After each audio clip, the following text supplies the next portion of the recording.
Bien, ahora sí, en esta segunda y última parte, continuando con las ideas expresadas, como dije, este domingo pasado por el hermano misionero en Chile, Ricardo Rodríguez. Lo pueden buscar en YouTube o en internet si les interesa conocer algo más de la obra de este querido misionero. Lo pueden hacer.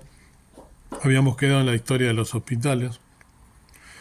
Sigo esbozando las ideas que él nos dio durante esta hermosa reunión. Ya en la época de la Reforma hay un gran hijo también en la salud. Perdón, leí mal. Hay un gran hito también en la salud. La carrera de enfermería. La creó Florence Nightingale, una cristiana. Seguramente a las que estudiaron enfermería eso no se lo dijeron, y que recibió por el Espíritu Santo la carrera de enfermería. Dudo que le hayan enseñado eso a las que estudiaron enfermería, ¿no? Pero ella dice en su diario: un día el Señor me despertó y me dijo si estaba dispuesta a pagar el precio para llevar adelante esta carrera. Miren qué tremendo. El Señor le motivó a hacer esto. Antes de Florence Nightingale, porque las enfermeras nosotros las vemos de blanco, ¿no? Que nos cuidan, qué lindo. Pero ella hizo mucho más que eso. Ella creó los protocolos en los hospitales, las condiciones de asepsia, las condiciones de higiene, de tal manera que el diario The Times de la época hizo un reportaje, hizo una investigación y llegó a la conclusión de que antes de Florence Nightingale, de cada 100 enfermos que entraban a un hospital, morían 42. Y después de Florence Nightingale, ¿saben cuántos morían de 100 que entraban a un hospital? Solo 2 personas, solo 2 enfermos. Miren la revolución que ella produjo, y era cristiana. Los cristianos somos llamados a cambiar el pensamiento, a producir cambios profundos. Fueron los cristianos los que crearon los jardines de infantes. Se llamaba Friedrich Treubel, hijo de un pastor alemán luterano, y vio que su papá cuidaba las plantitas de su jardín desde que eran pequeñas. Entonces dijo: así tengo que cuidar a los niños desde que son pequeños. Y creó el kindergarten, jardín de infantes. Por eso se llama así, jardín de infantes. Y el centro de toda la educación, adivinen quién era. Dios estaba en el centro. Fueron los cristianos los que crearon la educación obligatoria. Fueron los cristianos los que crearon la educación sostenida por impuestos, o sea, obligatoria. Fue Melanchthon, ministro de Educación de Lutero, quien lo hizo. Fueron los cristianos los que crearon las universidades. La primera universidad en 1158, aquí hay una, yo busqué y puede ser que sea inclusive anterior, 1088, después lo buscan, no es el hecho. Fue la Universidad de Bolonia en Italia, creada por un grupo de avanzada en esa época, los benedictinos, ¿no? La segunda universidad en el año 1200 fue la de París. Luego se formaron las universidades de Oxford y Cambridge, ¿no? En Inglaterra, bajo los principios cristianos. Y de allí salió un tremendo cristiano, un hombre que revolucionó la física, el físico más importante de todos los tiempos, Isaac Newton, que era un querido hombre de Dios. Esto tampoco lo dicen. Luego hay muchos hombres de ciencia que fueron cristianos, o que algunos de ellos en el ocaso de su vida le entregaron la vida al Señor, gracias a Dios, ¿no? Que pudieron ser salvos.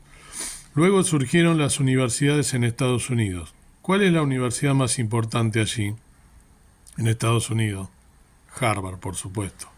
Fue creada por un pastor evangélico llamado John Harvard, por eso se llama Harvard.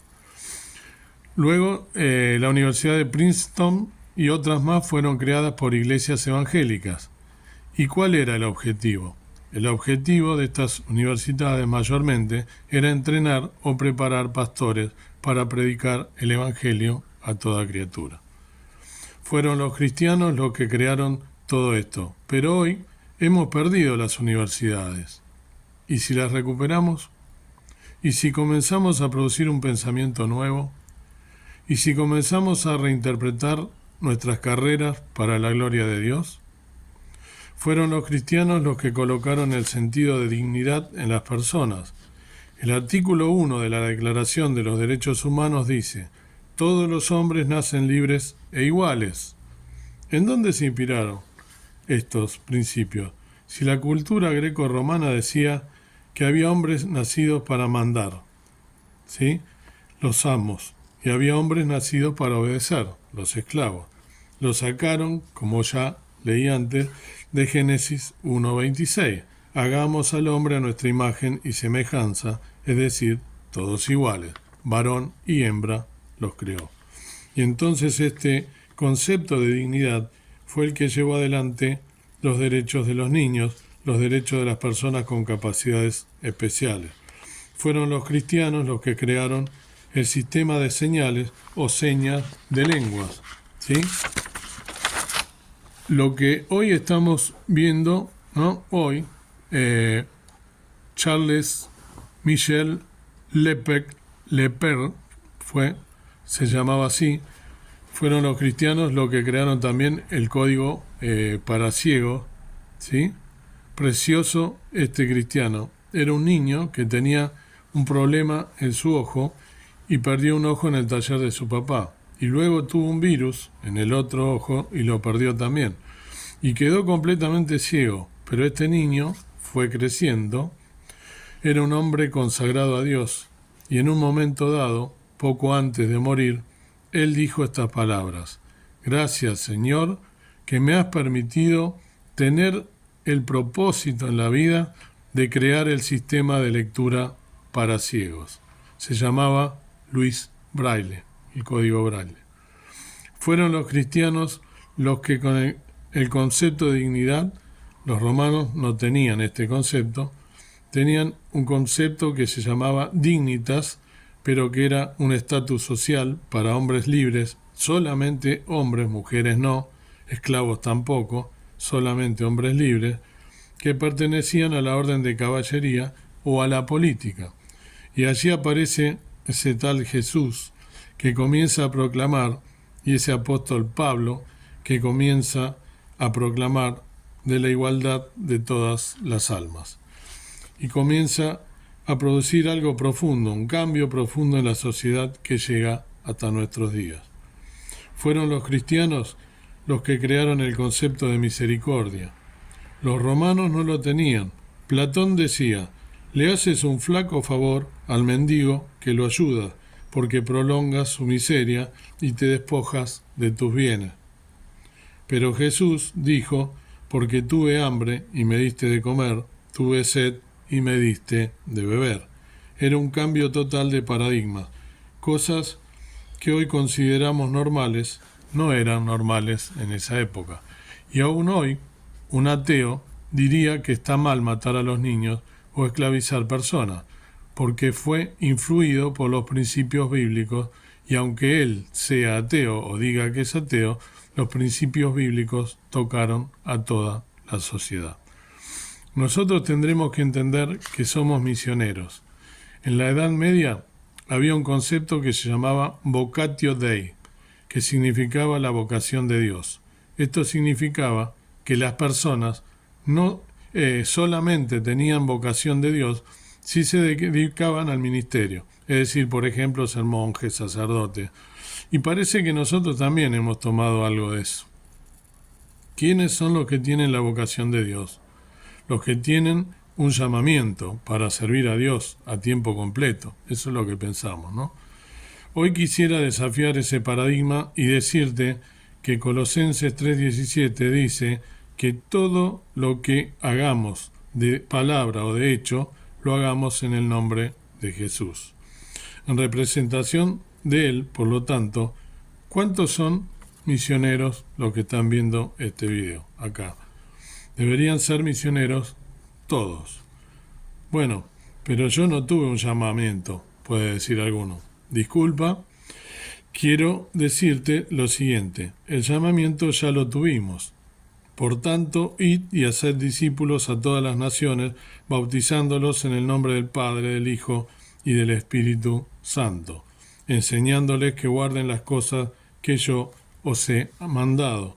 Y aquí yo estoy con vosotros todos los días hasta el fin. Ya tenemos el llamamiento. La cosa no es decir tengo el llamamiento, ¿sí? De sí, con un acento en la I. Sí, tengo un llamamiento. Lo que hay que preguntar en el llamamiento es dónde y cuándo, ¿sí? ¿Dónde, cómo y cuándo? ¿Dónde?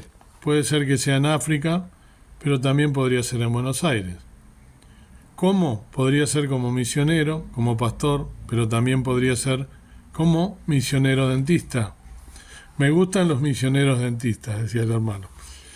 Abra la boca. ¿Sabes que Jesús te ama? Que Él se entregó por ti. ¿Quieres aceptar a Cristo? ¿No? ¿No quieren? Es una broma, ¿no? Pero lo trato de hacer como lo hacía el hermano. Pero es decir que cada uno de nosotros, ¿no? Comienza a ser misionero en su área, pero esto tiene que ser algo intencional, no es automático. Es una persona que si es profesor se convierte en misionero de la educación. Es un cambio, ¿sí? Si es abogado, debe ser un cambio de chip sería, ¿no? Si es abogado, ¿no? Misioneros de la justicia, los médicos, enfermeras deberían ser médicos misioneros en la salud. Imagínese el total de cristianos evangélicos que hay en cada país. En Argentina se calcula unos 6 millones, ¿no? De cristianos evangélicos. 6 millones de misioneros, de personas que cambian el chip.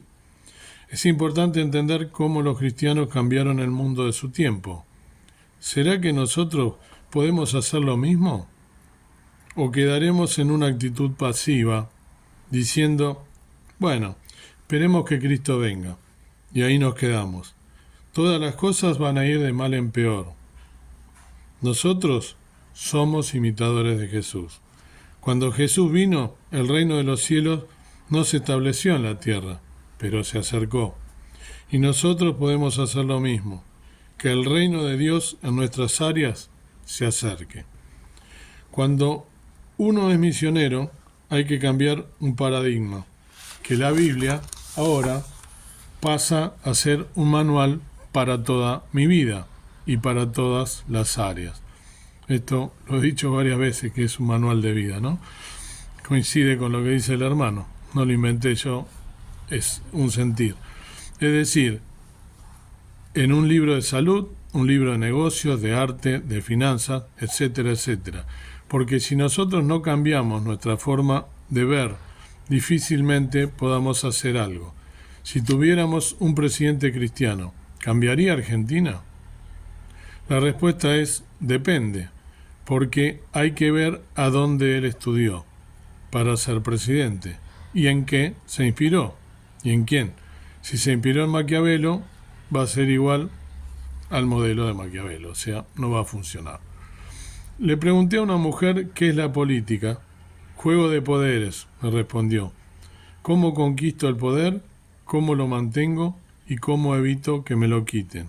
Yo dije, con razón anda como anda la política, ni una palabra del bien común, de buscar el bienestar de la gente. Búsqueda de poder. ¿Cuál es el concepto bíblico de política? Los reyes se enseñorean de las naciones, pero entre ustedes no será así. El que quiera ser el primero, hágase siervo de todos. ¿Qué es política? Servicio. ¿Qué es negocio? Desde el punto de vista humano, la manera de ganar plata. Desde el punto de vista bíblico, buscar primeramente el reino de Dios y su justicia, y todas las demás cosas os serán por añadidura, inclusive la plata. Entonces, el empresario no solo es empresario en su iglesia, sino que busca que su empresa esté llena de los principios de Dios. Y no dice, negocios son negocios. El dinero no debe ser lo principal, sino los principios de Dios. Debemos cambiar el concepto. Este hermano siguió y dio contó un montón de otras experiencias, ¿no? Pero bueno, sería demasiado extenso, quería compartir algo de esto que es hermoso, que fue realmente de mucha bendición, y por supuesto que me tocó, ¿no? Personalmente, y por eso lo quiero compartir, porque me parece que es muy importante que debemos tomar el ejemplo de Jesús y todos aquellos cristianos que inclusive hasta les costó su vida, ¿no? Por el Evangelio y por seguir mostrándole al mundo su fe y que nosotros somos cristianos y que leemos los Evangelios y que no solo los leemos, sino que los ponemos en práctica. Hoy en día mucha gente está perdiendo la vida en muchos países del mundo por predicar el Evangelio. Tienen que estar escondiéndose para poder leer la Biblia. Y nosotros nos negamos a hacer algo, a decirle al mundo todo lo que está aconteciendo y todo lo que está escrito en la palabra de Dios. Podemos modificar algunas cosas. Sabemos, por supuesto, que las cosas van a ir de mal en peor, porque eso está escrito en la Biblia, está profetizado, pero no debemos quedarnos en forma pasiva, como decía el hermano, sino cada uno de nosotros buscar el reino de Dios y su justicia, y que en cada área que nosotros nos desenvolvemos, cada lugar donde estamos tenemos un propósito, fuimos puestos por Dios en cada lugar.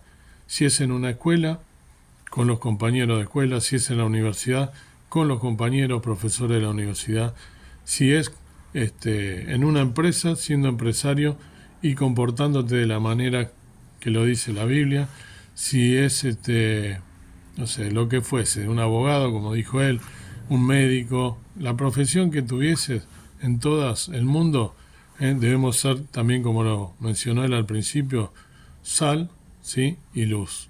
Ser personas que se destaquen del resto y que el mundo vea algo diferente en nosotros, y que eso lo podamos plasmar y seguir el ejemplo de Jesús y cambiar nuestra mente y hacer que otras personas también sean bendecidas a través de cada uno de nosotros. Dios quiera que podamos en este día meditar en estas cosas y que podamos pensar en ser de verdad misioneros, no recorriendo el mundo, o tal vez sí, cada uno, eso Dios será quien lo disponga, pero pedir la guía del Señor para poder en estos últimos tiempos, quedan muy poco para que el Señor venga, están todas las señales dadas, no quedarnos pasivos, no quedarnos esperando esa venida, sino velar y orar, y además servir al Señor con alegría desde nuestro lugar y contándole al mundo todo aquello que Él hizo por cada uno de nosotros. Que podamos ser ejemplos desde nuestro lugar y que podamos ser misioneros, ¿sí?, donde Dios nos llame a hacerlo. Padre Santo, Dios nuestro que estás en el cielo, gracias por haberte, como dijo este precioso hermano, dignado a enviar a tu Hijo, a venir a cambiar mentes, a venir a cambiar paradigmas, a venir a mostrarnos cuál es la forma de actuar y de desenvolvernos en esta vida. Aunque lo leemos, aunque muchas veces nosotros estamos en contacto con las Escrituras, porque hay hermanos, siervos tuyos que dan la palabra, pero a pesar de eso, muchas veces somos quedos y nos quedamos estáticos y no hacemos las cosas que debemos hacer. Perdónanos, ayúdanos a ser más fieles, a ser más dinámicos en tu obra, a ser predispuestos a poder poner por obra aquello que escuchamos, aquello que leemos, poner por práctica las Escrituras, a tomar el ejemplo tuyo que viniste y mostraste en este mundo, cambiando todas las leyes, cambiando toda la mentalidad, y vemos tantas cosas hermosas que los cristianos han hecho a lo largo de la vida y que aún hoy las podemos ver y disfrutar gracias al esfuerzo de otros hermanos que nos han precedido hace tantos años, y donde era otro mundo, y ese cambio de mentalidad, que podamos hoy nosotros con esta mentalidad tan lejos tuyo, tan inclinada al mal, tan inclinada a pensar que cualquier cosa está bien y que somos todos hijos de Dios, lo cual sabemos que no es así, que si no aceptamos a Cristo como nuestro Salvador, creyendo por fe y arrepintiéndonos de nuestros pecados, pidiéndote perdón por ellos y aceptándote como nuestro Salvador, que viniste a morir en una cruz por nuestros pecados y que esa sangre preciosa nos limpia, tiene el poder de limpiarnos y de deshacer nuestros pecados, porque moriste en una cruz injustamente y tomaste nuestro lugar, que podamos cada día honrarte con nuestra vida, desde nuestro lugar, que pongamos nuestro grano de arena para que nuevas almas lleguen al conocimiento de la verdad. Que los que están escuchando estos videos puedan también tener este sentir de poder servirte, de poder agradarte, de poder serte fieles, de velar y orar y no estar en una actitud pasiva, sino ganar nuevas almas para ti y mostrarle al mundo que somos renacidos de verdad y que eres el Señor de nuestra vida. Gracias te doy por todo, perdona mis faltas y pecados y que tengamos un día bendecido. En el nombre precioso de Cristo nuestro Salvador. Amén. Que Dios los bendiga.